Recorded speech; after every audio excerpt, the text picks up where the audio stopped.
أعوذ بالله من الشيطان الرجيم. بسم الله الرحمن الرحيم. والطور وكتاب مسطور في رق منشور والبيت المعمور والسقف المرفوع والبحر المسجور إن عذاب ربك لواقع ما له من دافع يوم تمور السماء مورا وتسير الجبال سيرا فويل يومئذ للمكذبين الذين هم في خوض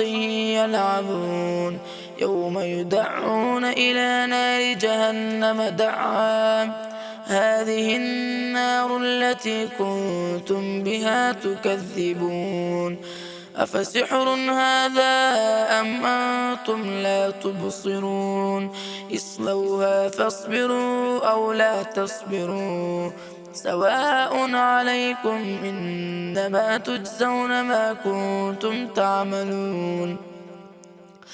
إن المتقين في جنات ونعيم فاكهين بما آتاهم ربهم ووقاهم ربهم عذاب الجحيم كلوا واشربوا هنيئا بما كنتم تعملون متكئين على سرر مصفوفة وزوجناهم بحور عين والذين آمنوا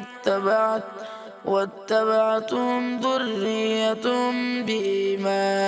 بإيمان ألحقنا بهم ذريتهم وما ألتناهم من عملهم من شيء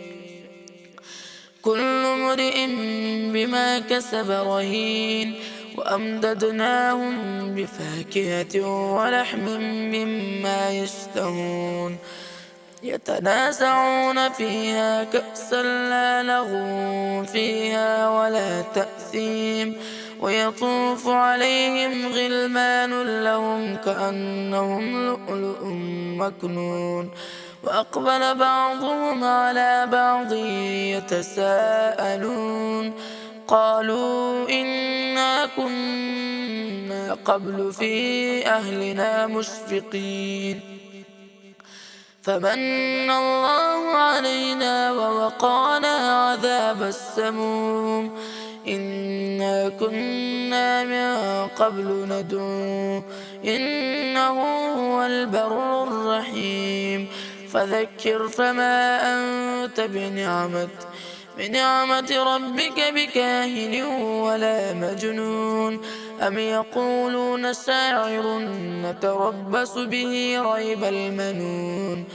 قل تربصوا فإني معكم من المتربصين أم تأمرهم أحلامهم بهذا أم هم قوم طاغون أم يقولون تقول بل لا يؤمنون فليأتوا بحديث مثله إن كانوا صادقين أم خلقوا من غير شيء أم هم الخالقون أم خلقوا السماوات والأرض بل لا يوقنون أم عندهم خزائن ربك أم هم المسيطرون أم لهم سلم يستمعون فيه فليأت مستمعهم بسلطان مبين أم له البنات ولكم البنون أم تسألهم أجرا فهم من مغرم مثقلون أم عندهم الغيب فهم يكتبون أم يريدون كيدا فالذين كفروا هم المكيدون أم لهم إله غير الله سبحان الله عما يشركون وإن يروا كسفا من السماء ساقطا يقولوا سحاب مركوم فذرهم حتى يلاقوا يومهم الذي فيه يصعقون يوم لا يغني عنهم كيدهم شيئا ولا هم ينصرون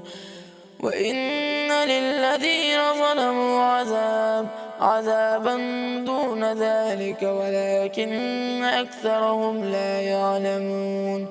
واصبر لحكم ربك فإنك بأعيننا وسبح بحمد ربك حين تقوم ومن الليل فسبحه وإدبار النجوم صدق الله العظيم.